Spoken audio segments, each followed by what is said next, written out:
ದಕ್ಷಿಣ ಕನ್ನಡದ ಎರಡು ಕಡೆ ಗುಡ್ಡ ಕುಸಿದು ಎರಡು ದೊಡ್ಡ ದುರಂತನೇ ನಡೆದು ಹೋಗಿದೆ. ಮಂಗಳೂರಿನ ಮೊಂಟೆ ಪದವು ಅನ್ನುವಲ್ಲಿ ದುರ್ಘಟನೆ ಸಂಭವಿಸಿದ ಎರಡು ಪುಟ್ಟ ಮಕ್ಕಳು ಅಜ್ಜಿ ಸಾವನ್ನಪ್ಪಿದ್ದಾರೆ. ತಾಯಿ ಮತ್ತು ತಾತನ ಸ್ಥಿತಿ ಗಂಭೀರವಾಗಿದೆ.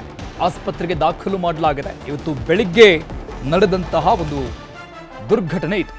ಎರಡು ಪುಟ್ಟ ಮಕ್ಕಳು ಅಜ್ಜಿ ಈ ಒಂದು ದುರಂತದಲ್ಲಿ ಸಾವನ್ನಪ್ಪಿರು. 31 ವರ್ಷದ ತಾಯಿ ಅಶ್ವಿನಿಯನ್ನ ರಕ್ಷಣಾ ಸಿಬ್ಬಂದಿಗಳು ರಕ್ಷಣೆ ಮಾಡಿದ್ದಾರೆ. ಮನೆಯಲ್ಲಿ ಮಲಗಿದ್ದವರ ಮೇಲೆ ಗುಡ್ಡ ಕುಸಿದು ಬಿದ್ದು ಇಂಥದ್ದೊಂದು ದುರಂತ ಸಂಭವಿಸಿದೆ. ತಾಯಿ ತೋಳಲಿನೇ ಇದ್ದು ಎರಡು ಆ ಪುಟ್ಟ ಕಂದಗಳು ಆರ್ಯನ್ ಮತ್ತು ಆರುಷ್ ಅನ್ನುವಂತಹ ಮಕ್ಕಳು. ಇನ್ನು ಮತ್ತೊಂದು ಕಡೆ ಮಂಜನಾಡಿಯ ಹಿತ್ತಿಲುಕೋಡಿ ಕೊಪ್ಪಲಲ್ಲೂ ಕೂಡ ಗುಡ್ಡ ಕುಸಿದಂತಹ ದುರಂತ ನಡೆದಿದೆ. ಕಾಂತಪ್ಪ ಅನ್ನೋರ ಪತ್ನಿ 60 ವರ್ಷದ ಪ್ರೇಮಾ ಪೂಜಾರಿ ಸಾವನ್ನಪ್ಪಿದ್ದಾರೆ. ಇದು ಮತ್ತೊಂದು ಪ್ರಕರಣ. ಕಾಂತಪ್ಪ ಪೂಜಾರಿ ಕಾಲು ತುಂಡಾಗಿದೆ. ಈ ಪ್ರಕರಣದಲ್ಲಿ, ಈ ದುರಂತದಲ್ಲಿ ಅವರು ಕೂಡ ಆಸ್ಪತ್ರೆಯಲ್ಲಿ ಚಿಕಿತ್ಸೆಯನ್ನ ಪಡಿತಾ ಇದ್ದಾರೆ. ಸದ್ಯಕ್ಕೆ ಬಾಲಕ ಆರ್ಯನ್ ಮೃತದೇಹವನ್ನ ಹೊರತೆಗೆದಂತಹ ಸಂದರ್ಭದ ದೃಶ್ಯಗಳು, ಈ ಒಂದು ದೃಶ್ಯ ನಿಜಕ್ಕೂ ಕೂಡ ನೋಡ್ತಾ ಇದ್ರೆ ಕಣ್ಣಲ್ಲಿ ನೀರು ತರಿಸುತ್ತೆ. ಮಳೆಗೆ ಮನೆ ಮೇಲೆ ಪಕ್ಕದಲ್ಲೇ ಇದ್ದಂತಹ ಗುಡ್ಡ ಕುಸಿದು ಬಿದ್ದಂತಹ ಸಂದರ್ಭ, ಯಾವ ರೀತಿಯಾಗಿ ಆ ತಾಯಿ ಪಕ್ಕದಲ್ಲೇ ಎರಡು ಪುಟ್ಟ ಮಕ್ಕಳು ಅಸುನೀಗಿರೋದು. ಇದರಲ್ಲಿ ಆರ್ಯನ್ ಅನ್ನುವಂತಹ ಮಗು ಬದುಕುಳಿದಿತ್ತು. ಆಸ್ಪತ್ರೆಗೆ ಸಾಗಿಸುವಂತಹ ಮಾರ್ಗ ಮಧ್ಯದಲ್ಲಿ ಅದು ಸಾವನ್ನಪ್ಪಿರೋದನ್ನು ದೃಢಪಡಿಸಲಾಗಿತ್ತು. ತಾಯಿ ಅಶ್ವಿನಿಯನ್ನ ರಕ್ಷಣೆ ಮಾಡಲಾಗಿದೆ. ಆಸ್ಪತ್ರೆಯಲ್ಲಿ ಅವರು ಟ್ರೀಟ್ಮೆಂಟ್ ತೆಗೆದುಕೊಳ್ತಾ ಇದ್ದಾರೆ, ಚಿಕಿತ್ಸೆಯನ್ನು ಪಡಿತಾ ಇದ್ದಾರೆ. ಇದರ ಜೊತೆಗೆ ತಾತ ಅವರಿಗೂ ಕೂಡ ಸಿಕ್ಕಾಪಟ್ಟೆ ಗಂಭೀರವಾದಂಥ ಗಾಯಗಳು ಆಗಿದೆ. ಅವ್ರಿಗೂ ಕೂಡ ಟ್ರೀಟ್ಮೆಂಟ್ ನೀಡಲಾಗ್ತಾ ಇದೆ. ಮಲಗಿದ್ರು ಪಾಪ, ನಿದ್ದೆ ಮಾಡ್ತಾ ಇದ್ದಂತಹ ಸಂದರ್ಭದಲ್ಲಿ ಸಾವು ಈ ರೀತಿಯಲ್ಲಿ ಬಂದೊದಗಿದು. ದಕ್ಷಿಣ ಕನ್ನಡದ ಎರಡು ಕಡೆ ಇಂತಹ ಪ್ರಕರಣಗಳು ಆಗಿರೋದು ವರದಿಯಾಗಿದೆ. ಎರಡು ಕಡೆ ಸಾವು ನೋವಿನ ಆ ಪ್ರಕರಣಗಳು ಬೆಳಕಿಗೆ ಬಂದಿದೆ. ಅವಶೇಷಗಳ ಅಡಿಯಲ್ಲಿ ಸಿಲುಕಿದ್ದಂತಹ ತಾಯಿ ಅಶ್ವಿನಿಯನ್ನ ರಕ್ಷಣೆ ಮಾಡಿದಂತಹ ಸಂದರ್ಭದ ಆ ಒಂದು ದೃಶ್ಯಗಳನ್ನು ಕೂಡ ನಾವು ನೋಡ್ತಾ ಇದ್ವಿ. ರಕ್ಷಣಾ ಸಿಬ್ಬಂದಿಗಳು ಧಾವಿಸಿ ರೆಸ್ಕ್ಯೂ ಕಾರ್ಯಾಚರಣೆಯನ್ನು ಮಾಡಿದ್ರು. ಬಟ್ ಎಷ್ಟೇ ಪ್ರಯತ್ನ ಪಟ್ಟರೂ ಕೂಡ ಎರಡು ಮಕ್ಕಳನ್ನ ಉಳಿಸ್ಕೊಳ್ಳೋಕೆ ಆಗಲಿಲ್ಲ. ಈ ಬಗ್ಗೆ ಮಾತನಾಡೋದಕ್ಕೆ ಸ್ವತಃ ವಿಧಾನಸಭಾ ಸ್ಪೀಕರ್ ಆಗಿರುವಂತಹ UT ಖಾದರ್ ಅವರು ಸಂಪರ್ಕದಲ್ಲಿದ್ದಾರೆ. ಸರ್ ನಮಸ್ತೆ. ಸರ್ ನಮಸ್ತೆ. ನಮಸ್ತೆ ಸರ್, ಇಂಥದ್ದೊಂದು ದುರಂತ ನಿಜಕ್ಕೂ ಕೂಡ ಯಾರ ಬದುಕಲು ಕೂಡ ಆಗಬಾರದು. ತಮ್ಮ ಗಮನಕ್ಕೂ ಕೂಡ ಬಂದಿರುತ್ತೆ. ಈಗ ಏನ್ ಹೇಳ್ತೀರಾ ಸರ್, ಫಸ್ಟ್ ರಿಯಾಕ್ಷನ್ ತಮ್ಮ ಕಡೆಯಿಂದ? ಇದು ನನ್ನ ಕ್ಷೇತ್ರದಲ್ಲಿ ಆಗಿದೆ. ಇವತ್ತು ವಿಪರೀತವಾದ ಮಳೆಯಿಂದಾಗಿ ರಾತ್ರಿ 3 ಗಂಟೆಯಿಂದ ಪ್ರಾರಂಭದ ಸಂದರ್ಭದಲ್ಲಿ ಬಹುಶಃ ಹಲವಾರು ಕಡೆ ಗುಡ್ಡ ಕುಸಿತಾಗಿ ಒಂದು ಮಗು ಇವತ್ತು ನಮ್ಮ ದೇರ್ಲಕಟ್ಟೆಯಲ್ಲಿ ಇವತ್ತು ನೈಮೆ ಎಂದವರು ಇವತ್ತು ಅವರ ತೀರಿ ಹೋಗಿದ್ದಾರೆ.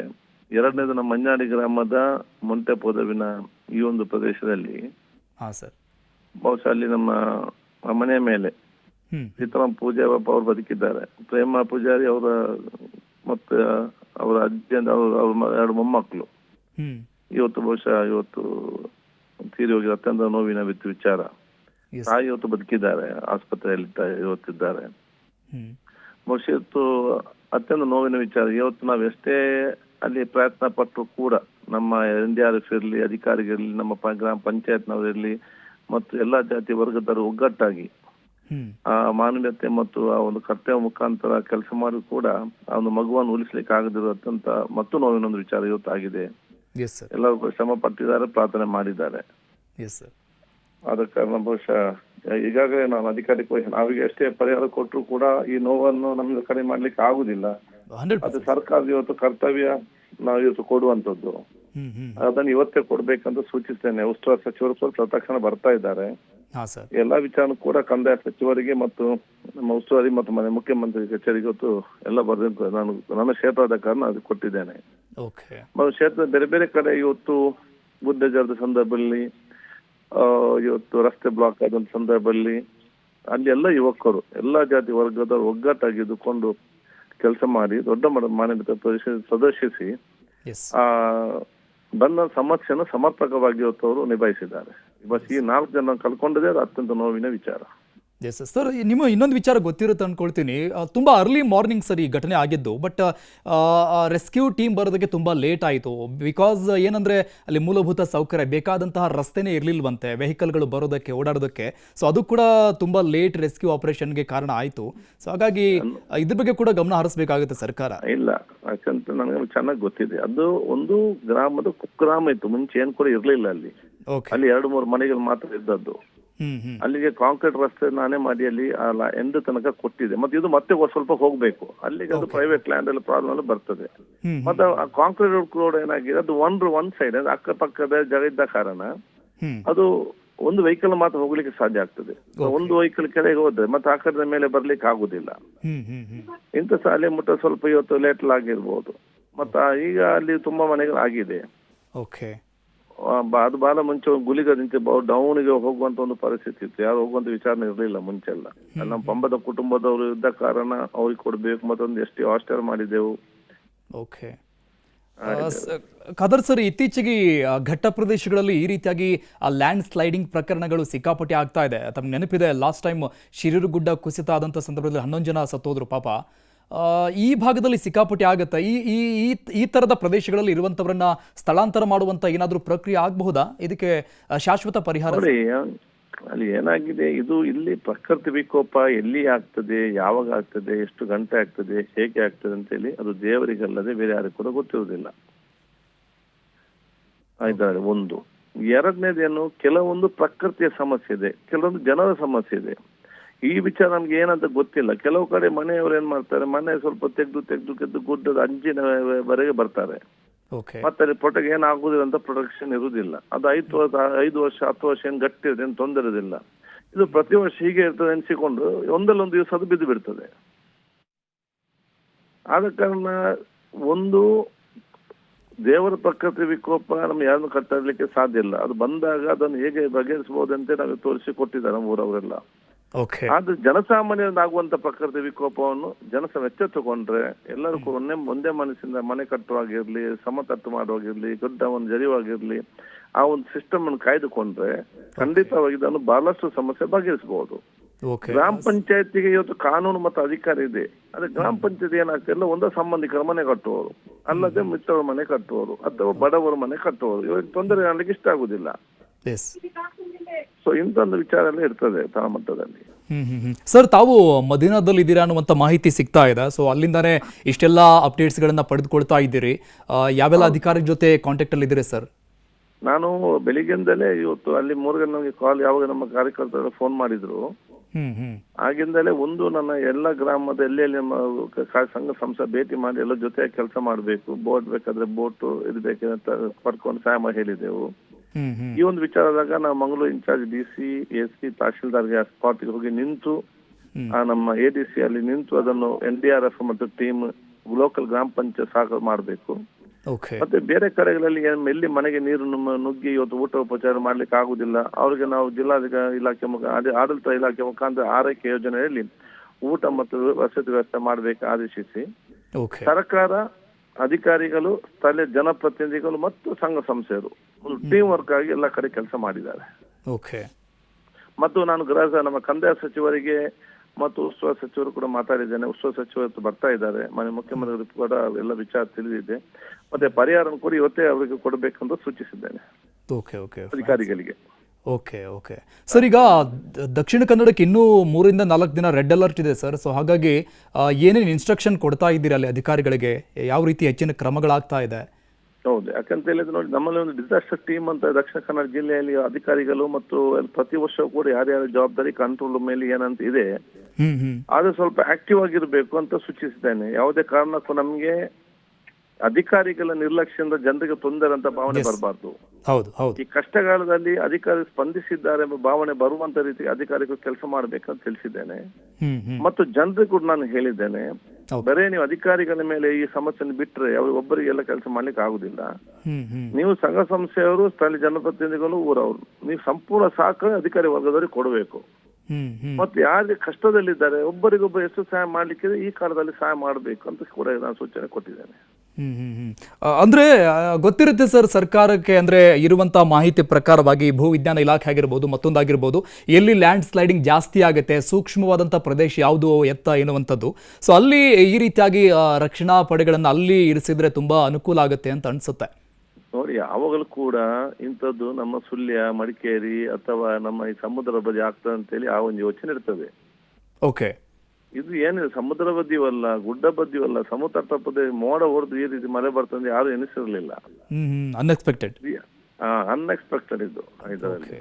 ಈಗ ನಮ್ಗೆ ಕಡಲ ಕೊರತೆ ಹೌದು, ಅಲ್ಲಿ ಯಾವಾಗಲೂ ಆಗ್ತದೆ, ಯಾಕೆ ನೀವು ಪ್ರತಿ ಗೊತ್ತು ಯಾಕೆಲ್ಲ ರಿಸ್ಕ್ ಮಾಡಿ ಸುಳ್ಯ ಮತ್ತು ಆ ಗುಡ್ಡಗಾಡು ಪ್ರದೇಶ ಆಗ್ತದೆ, ಅಲ್ಲಿ ಯಾಕೆ ಇರ್ಲಿಲ್ಲ ಅಂತೇಳಿ ಪ್ರಶ್ನೆ ಬರ್ತದೆ. ಇದು ಅಲ್ಲಿ ಆಗ್ತದೆ ಅಂತೇಳಿ ಮಧ್ಯದಲ್ಲಿ ಇಟ್ಟು ಬಿಡ್ತಾರೆ, ಒಂದು ಪುತ್ತೂರು ಕಡೆ ಅದು ಆ ಕಡೆ 1 ಗಂಟೆ ಈ ಕಡೆ 1 ಗಂಟೆ ಒಂದು ಯೋಜನೆ ಮಾಡಿಕೊಂಡು ಇರ್ತಾರೆ, ಪ್ಲಾನ್ ಮಾಡಿರ್ತಾರೆ. ಮತ್ತೆ ಇದು ಸಡನ್ ಆಗಿ ಒಂದು ರಾತ್ರಿ 3 ಗಂಟೆ ಈ ರೀತಿ ಆಗಿದೆ ಅಂತ ಹೇಳಿದ್ರೆ ನಮ್ಗೆ ದೊಡ್ಡ ಆಶ್ಚರ್ಯ ಆಗುವಂಥದ್ದು. ಮತ್ತೆ ನಾನು ಎಲ್ಲರಿಗೂ ಹೇಳಿದ್ದೇನೆ, ಈ ಮಳೆಗಾಲದಲ್ಲಿ ತುಂಬಾ ನೀರು ನಿಲ್ತದೆ, ಮತ್ತೆ ಕರೆಂಟ್ ನ ವೈರ್ ಎಲ್ಲ ಹೋಗಿರ್ತದೆ. ಮಕ್ಕಳನ್ನು ದಯವಿಟ್ಟು ಬಹಳ ಜಾಗ್ರತೆಯಿಂದ ನೋಡ್ಬೇಕು.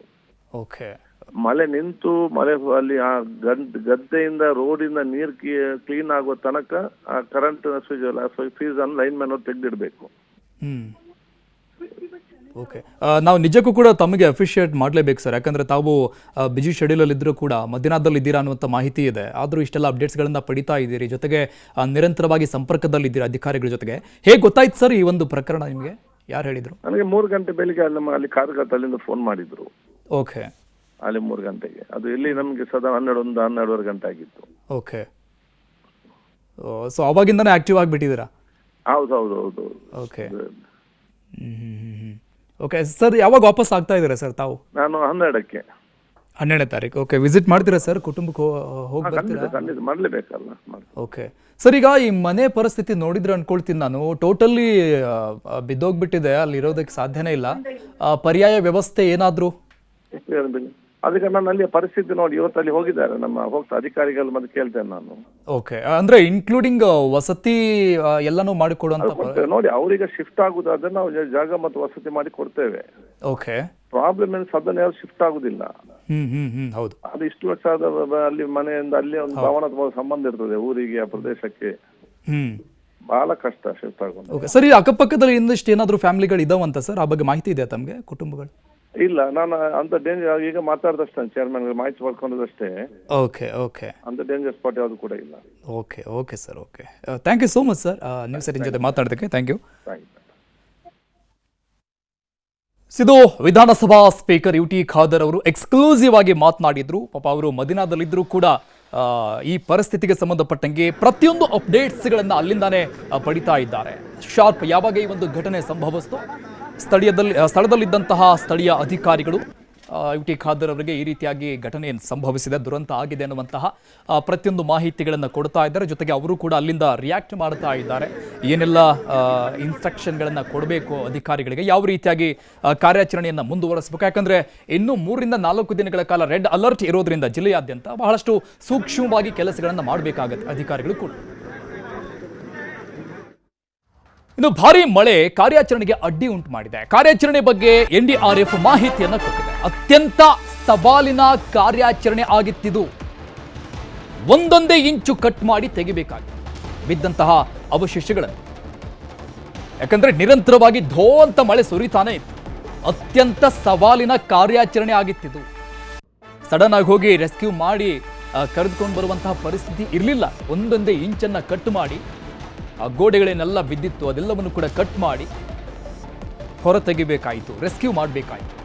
NDRF, SGRF ಜಿಲ್ಲಾಡಳಿತ ಸಹಕಾರವನ್ನು ಕೊಟ್ಟು, ಪೊಲೀಸ್ ಇಲಾಖೆ ಕೂಡ ಉತ್ತಮವಾಗಿ ಸಹಕಾರವನ್ನು ನೀಡಿದೆ. ಕಾರ್ಯಾಚರಣೆಗೆ ಸಹಕಾರ ನೀಡಿದಂತಹ ಎಲ್ಲರಿಗೂ ಕೂಡ ಧನ್ಯವಾದ. ಸ್ಥಳೀಯರು ಕೂಡ, ಎಸ್ಪೆಷಲಿ ಸ್ಥಳೀಯರು ಕೂಡ ಸಹಕಾರವನ್ನು ಕೊಟ್ಟಿದ್ರು. ಧೋ ಅಂತ ಸುರಿತಾ ಇದ್ದಂಥ ಮಳೆಯಲ್ಲೇನೆ ಯಾವುದನ್ನು ಲೆಕ್ಕಿಸದೆ ಎಲ್ಲರೂ ಕೂಡ ಸಹಾಯಕ್ಕೆ ನಿಂತಿದ್ರು. ಆ ದೃಶ್ಯಗಳನ್ನು ನಾವು ಕ್ಷಣಕ್ಕೂ ಕೂಡ ನೋಡ್ತಾ ಇದ್ವಿ. ಹೇಗಿತ್ತು ಆ ಒಂದು ರೆಸ್ಕ್ಯೂ ಆಪರೇಷನ್ ಅನ್ನೋದನ್ನ ವಿವರಿಸಿದ್ದಾರೆ, ಕೇಳಿಸಿ. वहाँ पे ऑलरेडी SDRF की टीम और फायर डिपार्टमेंट की टीम काम कर रही है. आपकी सपोर्ट की सख्त आवश्यकता है, आप जल्दी वहाँ पे आ जाए. तो ये कॉल मुझे 5:35 पे आता है और मैं वहाँ से तुरंत निकल करके यहाँ पर 1 घंटा 20 मिनट के अंदर यहाँ पहुंच जाता हूँ, क्योंकि उसका जो डिस्टेंस था वो कम से कम जो है 42 किलोमीटर के आसपास था और काफी हेवी रेंस का भी यहाँ पे इशू चल रहा था। थोड़ा सा गाड़ी का इशू जो है उसमें रहेगा, तो हम भी यहाँ अपना समय पे आते हैं। समय पे आने के बाद यहाँ देखते हैं कि जो है यहाँ की कंडीशन बहुत ज्यादा खराब थी, लैंडस्लाइड बहुत हेवी था और उसकी वजह से जो है जो मकान का हिस्सा है वो नीचे वाला हिस्सा बिल्कुल पैन केक हो चुका है। जब हमने यहाँ के उसको बिल्डिंग को देखा तो नीचे वाला हिस्सा बिल्कुल पैन करके और फिर अंदर हमने जो है उसको अपने जवानों को भेजने का निर्णय लिया। अंदर भेजने के बाद देख रहे थे कि उसका विक्टिम का जो है जो बीच वाला जो गाटर है उसके ऊपर एक अलमारी है, अलमारी के साथ में उसका जो पाँव नीचे दबे हुए हैं उसके अंदर से, क्योंकि जो है बिल्डिंग का साइड का जो पूरा हिस्सा है उसमें क्या है कि ಆದಂತಹ ಈ ದುರ್ಘಟನೆಗೆ ಸಂಬಂಧಪಟ್ಟಂಗೆ ಸ್ಥಳೀಯರು ಏನು ಹೇಳ್ತಾ ಇದ್ದಾರೆ ಕೇಳೋಣ ಬನ್ನಿ. ಹೋದ್ವಿ, ಹೋದ ತಕ್ಷಣ ಒಂದು ಸ್ಪಾಟ್ ಡೆತ್ ಅಲ್ಲಿತ್ತು, ಸೆಕೆಂಡ್ 2 ಸಹ ಮಾತಾಡ್ತಿತ್ತು. ಸಿಕ್ಕಾಪಟ್ಟೆ ಟ್ರೈ ಮಾಡಿ ಮಗು ಹೊರಗಡೆ ಬರ್ಲಿಕ್ಕೆ, ಮಗುಗೆ ಆಗ್ಲಿಲ್ಲ. ಏನು ಅಲ್ಲಿ ಭಾರವಾದ ತಾಯಿ ಮಡಿಲಿಗೆ ಬಿತ್ತಿತ್ತು, ಮಡಿಲ ಒಂದು ಕಾಲು ಮಡಿ ಒಳಗಡೆ ಉಂಟು. ಕರ್ಕೊಂಡು ಬರೋ ಅಲ್ಲಿ ಸೌಂಡ್ ಏನು ಗೊತ್ತಿಲ್ಲ, ಅನ್ಎಕ್ಸ್ಪೆಕ್ಟೆಡ್ ಆ ಮಗು ಬ್ರೀತಿಂಗ್ ಕಡಿಮೆ ಆಗ್ತವೆ. ನಾನು ಅನ್ಫಾರ್ಚುನೇಟ್ಲಿ ಏನಂತಲ್ಲ ಇವಾಗ ಡೆತ್ ಆಯ್ತು ಸಿಕ್ಕಿತ್ತು ವಿಷಯ ಮಗುವಿದ್ದು, ಮತ್ತು ತಾಯಿದು ಕ್ರಿಟಿಕಲ್ ಅಂತ ಹೇಳಿದ್ರು. ಬಟ್ ಆ ಮಗುಲಿಲ್ಲ ಅಂತ ತುಂಬಾ ಸೊಕ್ಕಿದೆ ಸರ್. ಬೆಳಗಿನ ಜಾವ ಈ ಗುಡ್ಡ ಜರಿದು ಇದೊಂದು ಮನೆಗೆ ದೊಡ್ಡ ಅನಾಹುತ ಆಗಿ ಅದರಲ್ಲಿ 2-3 ಜೀವ ಹೋಗಿ ಇಬ್ಬರು ಪ್ರಾಣಾಪೆಂದು ಪಾರಾಗಿ ದೇವರದಿಂದ ಈಗ ಇದಾಗಿದ್ದಾರೆ. ಪ್ರಾರ್ಥನೆ ಮಾಡೋಣ, ಅವರು ಉಳಿದವರಿಗೆ ದೇವರು ಒಳ್ಳೆಯ ಒಂದು ಭವಿಷ್ಯ ಕೊಡಲಿ. ಇನ್ನು ಮುಂದಿನ ದಿವಸದಲ್ಲಿ ಯಾರು ಜೀವದಲ್ಲಿದ್ದಾರೆ ಅವರು ಉಳಿಸುವಂತಹ ಕ್ರಮ ಮಾಡಿ ಅವರು ಉಳಿಸಿದ್ದಾರೆ, ತೆಗೆದಿದ್ದಾರೆ. ಇನ್ನು ಇಂಥ ಅನಾಹುತ ಮಳೆ ಬರ್ತಾ ಉಂಟು, ದೇವರ ಆಟಕ್ಕೆ ಯಾರು ಬಲ್ಲವನಿಲ್ಲ, ದೇವರು ಕೊಡುವಾಗ ತಡೆಯೋನು ಇಲ್ಲ. ನೋಡಿ ಇಷ್ಟೋ ಈ ಭಾಗದಲ್ಲಿ ಇಂಥ ಮನೆಗಳಿರುವೆ, 100ಕ್ಕಿಂತ ಮೇಲ್ಪಟ್ಟು ಇದೆ ಇಂಥ ಸ್ಥಳವನ್ನೇ ಇರುವುದು, ಇಂಥ ಮನೆಗಳೇ ಇರುವುದು. ಅದನ್ನೆಲ್ಲ ದೇವರ ಕಾಪಾಡಬೇಕಂತಲ್ಲದೆ ಮತ್ತೆ ಏನು ಮಾಡ್ಲಿಕ್ಕೆ ಆಗಲ್ಲ. ಎಲ್ಲರೂ ಎಚ್ಚೆತ್ತುಕೊಂಡು ಅವರು ಸ್ವಯಂ ಅವರ ಮನೆ ಪಕ್ಕದಲ್ಲಿ ಏನು ನೀರು ಯಾರು ಹೋಗುದಾದ್ರೆ ಅವರು ಎಚ್ಚೆತ್ತುಕೊಂಡು ಅದನ್ನ ಕೆಲಸ ಮಾಡುತ್ತಾ ಬೆಳಿಗ್ಗೆಯಿಂದ ಇಲ್ಲಿ ನೋಡುವಾಗ ತುಂಬಾ ಕಷ್ಟದಿಂದ ಪ್ರಯತ್ನ ಮಾಡ್ತಾ ಇದ್ದಾರೆ ಇವರೆಲ್ಲರೂ. ಆದ್ರೂ ಸಹ ಇಲ್ಲಿ ಮಂಗಳೂರಿನ ಈ ಕೋಮದಲ್ಲೂರಿಯಲ್ಲಿ ಮೊಳಗುತ್ತಿರುವಂತಹ ಈ ಸಂದರ್ಭದಲ್ಲಿ ಯಾವುದೇ ಜಾತಿ ಭೇದವಿಲ್ಲದೆ ಎಲ್ಲರೂ ಬಂದು ಇಲ್ಲಿ ತುಂಬಾ ಕಷ್ಟಪಟ್ಟು ಆ ಜೀವವನ್ನು ಉಳಿಸಲು ಪ್ರಯತ್ನ ಮಾಡಿದ್ದಾರೆ. ಆದರೂ ಫೈರ್ ಸರ್ವಿಸಿನವರೆಲ್ಲ ಬಂದ್ರು ಅದ ನಂತರ, ಆದ್ರೂ ಸಹ ಅವರು ಸಹ ಪ್ರಯತ್ನ ಮಾಡಿದ್ದಾರೆ. ಆದ್ರೂ ಊರಿನವರು ಆದಷ್ಟು ಬೇಗನೆ ಬೆಳಿಗ್ಗೆನೆ ಬಂದು ಇಲ್ಲಿ ಇದಕ್ಕೆ ಬೇಕಾಗಿ ತುಂಬಾ ಪ್ರಯತ್ನವನ್ನು ಮಾಡಿದ್ದಾರೆ. ಇನ್ನು ಕರಾವಳಿ ಮಲೆನಾಡಿಗೆ ಕಂಟಕವಾಗಿದೆ ಗುಡ್ಡದ ಭೂತ ಪ್ರೇತ ಆತ್ಮದ ಕಾಟವಲ್ಲ, ನೈಸರ್ಗಿಕ ವಿಕೋಪ ಇದು. ಯಾವಾಗ, ಎಲ್ಲಿ, ಹೇಗೆ, ಯಾವ ಗುಡ್ಡ ಕುಸಿಯುತ್ತೋ ಗೊತ್ತಾಗಲ್ಲ. ಎಲ್ಲವೂ ಕೂಡ ಅನ್ಎಕ್ಸ್ಪೆಕ್ಟೆಡ್ ನೈಸರ್ಗಿಕ ವಿಕೋಪ. ಇವತ್ತಾದಂತಹ ದುರ್ಘಟನೆ ಕೂಡ ಇದೆ. ಕಳೆದ ವರ್ಷ ಆದಂತಹ ಶಿರೂರುಗುಡ್ಡ ಕುಸಿತದ ಪ್ರಕರಣ ಕೂಡ ಇದೆ. ಕಳೆದ ವರ್ಷ ಕಾರವಾರದ ಶಿರೂರು ಬಳಿ ಅಪಾರ ಪ್ರಮಾಣದ ಗುಡ್ಡ ಕುಸಿತ ಆಗಿತ್ತು. ಅದಕ್ಕೂ ಮೊದಲಿಗೆ ಕೊಡಗು ಮತ್ತು ಚಿಕ್ಕಮಗಳೂರಲ್ಲೂ ಕೂಡ ಈ ರೀತಿಯಾದಂತಹ ಅನೇಕ ಪ್ರಕರಣಗಳನ್ನು ನಾವು ನೋಡಿದ್ವಿ. ಈಗ ದಕ್ಷಿಣ ಕನ್ನಡದಲ್ಲಿ ಗುಡ್ಡ ಕುಸಿತ ನಿರಂತರವಾಗಿ ಆಗ್ತಾ ಇದೆ. ನೋಡಿ, ಇವತ್ತಾಗಿದ್ದು 2 ದುರಂತ, ಅನೇಕ ಜೀವಗಳನ್ನು ಬಲಿ ಪಡೆದುಕೊಂಡಿದೆ. ಗುಡ್ಡದ ಭೂತ, ನೈಸರ್ಗಿಕ ವಿಕೋಪ. ಕಳೆದ ವರ್ಷ ನಡೆದಂತಹ ಆ ಒಂದು ದುರ್ಘಟನೆ, ಕಾರವಾರದ ಶಿರೂರು ಬಳಿ ಕುಸಿದಂತಹ ಗುಡ್ಡ ಕುಸಿತ ಪ್ರಕರಣ, ಆ ದುರಂತದಲ್ಲಿ ಬರೋಬ್ಬರಿ 11 ಜನ ಮೃತಪಟ್ಟಿದ್ದರು. ಅದಾದ ನಂತರದಲ್ಲಿ ಮತ್ತೆ ಈ ಬಾರಿ ಮುಂಗಾರು ಮಳೆ ಆರ್ಭಟಿಸ್ತಾ ಇದೆ. ಜಿಲ್ಲೆಯಾದ್ಯಂತ ಇನ್ನೂ ಕೂಡ ರೆಡ್ ಅಲರ್ಟ್ ಇದೆ. ಆರಂಭಿಕ ಈ ಒಂದು ಸ್ಟೇಜ್ನಲ್ಲಿ, ಹಂತದಲ್ಲಿ ನಾವು ಗಮನಿಸ್ತಾ ಇದ್ದೀವಿ ಅನೇಕ ಪ್ರಾಣಹಾನಿಗಳು ಸಂಭವಿಸ್ತಾ ಇರೋದು.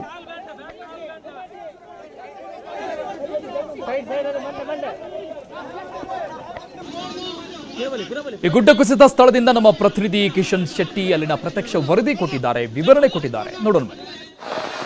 ಮಂಗಳೂರಿನ ಮೋಂಟೆಪದವಿನಲ್ಲಿ ಘನಘೋರ ದುರಂತ ಆಗಿದೆ. ಮೋಂಟೆಪದವಿನ ಕಾಂತಪ್ಪ ಪೂಜಾರಿ ಎಂಬುವರ ಮನೆ ಮೇಲೆ ದರೆ ಕುಸಿದು ಈಗ 3 ಮಂದಿ ಮೃತರಾಗಿದ್ದಾರೆ. ಕಾಂತಪ್ಪ ಪೂಜಾರಿ ಅವರ ಪತ್ನಿ ಮತ್ತು 2 ಮೊಮ್ಮಕ್ಕಳು ಮೃತ ಹೊಂದಿರುವಂತದ್ದು. ಈ ಘಟನಾ ಸ್ಥಳ ಹೇಗಿದೆ ಅನ್ನೋದನ್ನ ತೋರಿಸ್ತೀನಿ. ನೀವು ದೃಶ್ಯಗಳಲ್ಲಿ ಗಮನಿಸ್ತಾ ಇದ್ದೀರಿ. ಇದು ಮನೆ ಅನ್ನೋದಕ್ಕೆ ಯಾವುದೇ ಒಂದು ವಸ್ತುಗಳು ಕೂಡ ಸಿಗ್ತಾ ಇಲ್ಲ, ಅಷ್ಟರ ಮಟ್ಟಿಗೆ ಪೀಸ್ ಆಗಿರುವಂತದ್ದು. ಮನೆ ಸಂಪೂರ್ಣವಾಗಿ ಪೀಸ್ ಆಗಿದೆ, ಗೋಡೆಗಳು ಕೂಡ ಪೀಸ್ ಆಗಿರುವಂತದ್ದು. ಇದೇ ಮನೆಯಲ್ಲಿ ನಿನ್ನೆ ರಾತ್ರಿ 6 ಮಂದಿ ನೆಲೆಸಿದ್ರು. ಕಾಂತಪ್ಪ ಪೂಜಾರಿ ಅವರು ಮನೆಯ ಮಾಲಕ ಮತ್ತು ಅವರ ಪತ್ನಿ ಪ್ರೇಮ, ಅವರ ಮಗ ಸೀತಾರಾಮ ಅವರ ಪತ್ನಿ ಅಶ್ವಿನಿ, ಅವರ ಆ ದಂಪತಿಯ ಇಬ್ಬರು ಮಕ್ಕಳು ಆರುಷ್ ಮತ್ತು ಆರ್ಯನ್, ಒಟ್ಟು 6 ಮಂದಿ ಇಲ್ಲಿ ಮಲಗಿದ್ರು.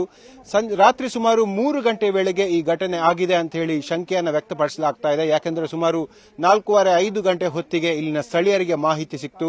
ತಕ್ಷಣ ಎಲ್ಲರೂ ಸ್ಥಳೀಯರು ಬಂದ್ರು.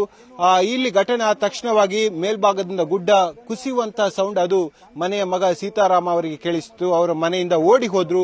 ಅವರ ಎದುರಲ್ಲೇ ಕೇವಲ 10 ಸೆಕೆಂಡ್ ಒಳಭಾಗದಲ್ಲೇ ಮೇಲ್ಭಾಗದ ಸಂಪೂರ್ಣವಾದ ಗುಡ್ಡ ಅವರ ಮನೆಗೆ ಬಂದು ಬಿದ್ದಿರುವಂತದ್ದು. ಆನಂತರವಾಗಿ ಸ್ಥಳೀಯರಿಗೆ ಹೋಗಿ ಮಾಹಿತಿಯನ್ನು ಕೊಟ್ಟರು. ಮಾಹಿತಿ ಅನುಸಾರವಾಗಿ ಸ್ಥಳೀಯರು ಬಂದು ಇಲ್ಲಿ ಅವರನ್ನ ಕಾಂತಪ್ಪ ಪೂಜಾರಿ ಅವರನ್ನ ಮನೆಯಿಂದ ಹೊರ ತೆಗೆದ್ರು. ಆನಂತರವಾಗಿ ನೋಡಿದಾಗ 4 ಮಂದಿ ಕೂಡ ಮನೆಯ ಒಳಭಾಗದಲ್ಲಿ ಇರೋದು ಗೊತ್ತಾಗಿತ್ತು. ಇದೇ ಭಾಗದಲ್ಲಿ ಅವರ ಕಾಂತಪ್ಪ ಪೂಜಾರಿ ಅವರ ಸೊಸೆ ಅಂದ್ರೆ ಸೀತಾರಾಮ ಅವರ ಪತ್ನಿ ಅಶ್ವಿನಿ ಅವರು ತನ್ನ 2 ಮಕ್ಕಳನ್ನ ಬಿಗಿದಪ್ಪಿ ಅಲ್ಲೇ ಮಲ್ಕೊಂಡಿದ್ರು. ಅವರ ಮೇಲೆ ಕಾಂಕ್ರೀಟ್ ಸ್ಲ್ಯಾಬ್ ಕೂಡ ಬಿದ್ದಿತ್ತು. ಈ ಸಂದರ್ಭದಲ್ಲಿ ಅವರನ್ನ ಹೊರ ತೆಗೆಯೋಕೆ ಬಹಳಷ್ಟು ಶ್ರಮವನ್ನ ಪಟ್ಟರು ಕೂಡ ಅನಿವಾರ್ಯವಾಗಿ ರಕ್ಷಣಾ ತಂಡಗಳು ಬರಬೇಕಾಯಿತು. ಎನ್ಡಿಆರ್ಎಫ್ ಮತ್ತು ಎಸ್ಡಿಆರ್ಎಫ್ ತಂಡ ಈ ಸ್ಥಳಕ್ಕೆ ಬಂದು ಅವಿರತವಾಗಿ ಶ್ರಮವನ್ನ ಪಟ್ಟರು. ಸತತ 9 ಗಂಟೆಗಳ ಕಾರ್ಯಾಚರಣೆಯ ಬಳಿಕ ಇಬ್ಬರನ್ನ ಜೀವಂತವಾಗಿ ಹೊರತೆಗೆದ್ರು. ಆದರೆ ದುರಾದೃಷ್ಟವಶಾತ್ ಅಶ್ವಿನಿ ಅವರ ಕಿರಿಯ ಪುತ್ರ 1.5 ವರ್ಷದ ಆರುಷ್ ಆಸ್ಪತ್ರೆಗೆ ಹೋಗುವಾಗ ದಾರಿ ಮಧ್ಯದಲ್ಲೇ ಸಾವನ್ನಪ್ಪಿರುವಂತದ್ದು. ಇದೇ ಮನೆಯ ಒಳಗೆ ಅಶ್ವಿನಿ ಅವರ ಅತ್ತೆ ಅಂದ್ರೆ ಪ್ರೇಮ ಅವರು ಮತ್ತು ಅಶ್ವಿನಿ ಅವರ ಇನ್ನೊಬ್ಬ ಮಗ ಆರ್ಯನ್ ಸಾವನ್ನಪ್ಪಿರುವಂತದ್ದು. ಅವರು ಸ್ಥಳದಲ್ಲೇ ಸಾವನ್ನಪ್ಪಿದ್ರು. ಈ ಘಟನೆಯಲ್ಲಿ ಒಟ್ಟು 3 ಮಂದಿ ಸಾವನ್ನಪ್ಪಿದ್ದಾರೆ. ಮನೆಯ ಮಾಲಕ ಕಾಂತಪ್ಪ ಪೂಜಾರಿ ಅವರಿಗೆ ಗಂಭೀರ ಗಾಯ ಆಗಿದೆ ಕಾಲುಗಳಿಗೆ. ಅವರನ್ನ ಸ್ಥಳೀಯ ಆಸ್ಪತ್ರೆಗೆ ದಾಖಲಿಸಲಾಗಿದೆ. ಅಶ್ವಿನಿ ಅವರನ್ನು ಕೂಡ ಸ್ಥಳೀಯ ಆಸ್ಪತ್ರೆಗೆ ದಾಖಲಿಸಲಾಗಿದೆ. ಇಡೀ ಗ್ರಾಮದ ಜನರು ಬೆಚ್ಚಿ ಬೀಳುವಂತಹ ಪ್ರಕರಣ ಇದು. ಯಾಕೆಂದ್ರೆ ಮಳೆಗಾಲದ ಆರಂಭದ ಈ ಹೊತ್ತಿನಲ್ಲಿ ಇಷ್ಟು ದೊಡ್ಡ ಘನಘೋರ ದುರಂತವನ್ನ ಈ ಮೊಂಟೆಪದವಿನ ಈ ಭಾಗ ಕಂಡಿದೆ. ಹಾಗಾಗಿ ಇದೇ ರೀತಿಯಾಗಿ ಗುಡ್ಡದ ಕೆಳಭಾಗದಲ್ಲಿ ಅಂದ್ರೆ ಇಳಿಜಾರಿನ ಪ್ರದೇಶದಲ್ಲಿ ವಾಸಿಸುವಂತಹ 100 ಮನೆಗಳು ಇದೇ ಭಾಗದಲ್ಲಿ ಕಾಣಸಿಗುತ್ತೆ. ಆ ಮನೆಗಳಿಗೆ ಕೂಡ ಅಪಾಯದ ತೂಗುಕತ್ತಿ ಈಗ ಇರುವಂತದ್ದು. ಅಂತಹ ನಿವಾಸವನ್ನ ಅಂದ್ರೆ ಆ ನಿವಾಸಿಗಳನ್ನ ಸುರಕ್ಷಿತ ಪ್ರದೇಶಗಳಿಗೆ ರವಾನೆ ಮಾಡೋಕೆ ಸ್ಥಳೀಯ ಆಡಳಿತ ಆದೇಶವನ್ನ ಮಾಡಿದೆ. ಈ ಬಗ್ಗೆ ಇಲ್ಲಿನ ಕ್ಷೇತ್ರದ ಶಾಸಕರು ಸ್ಪೀಕರ್ ಯುಟಿ ಖಾದರ್ ಅವರು ಡಿಸಿ ಅವರೊಂದಿಗೆ ಮಾತನಾಡಿದ್ದಾರೆ. ಆರ್ಥಿಕವಾಗಿ ಸಶಕ್ತರಲ್ಲದಂತಹ ಈ ಕುಟುಂಬವನ್ನ ಸರ್ಕಾರ ಉಳಿಸಬೇಕು. ಅದರ ಜೊತೆಗೆ ಈ ಭಾಗದಲ್ಲಿ ಯಾವೆಲ್ಲ ಮನೆಗಳು ಅಪಾಯದ ಸ್ಥಿತಿಯಲ್ಲಿದೆಯೋ ಆ ಮನೆಗಳ ನಿವಾಸಿಗಳನ್ನ ಸುರಕ್ಷಿತ ಪ್ರದೇಶಗಳಿಗೆ ರವಾನಿಸಬೇಕು ಮನವಿಯನ್ನ ಇಲ್ಲಿನ ಸ್ಥಳೀಯರು ಮಾಡಿದ್ದಾರೆ. ಕ್ಯಾಮರಾಮ್ಯಾನ್ ನಿಖಿಲ್ ಸುವರ್ಣ ಜೊತೆ ಕಿಶನ್ ಶೆಟ್ಟಿ, ನ್ಯೂಸ್ 18 ಮಂಗಳೂರು.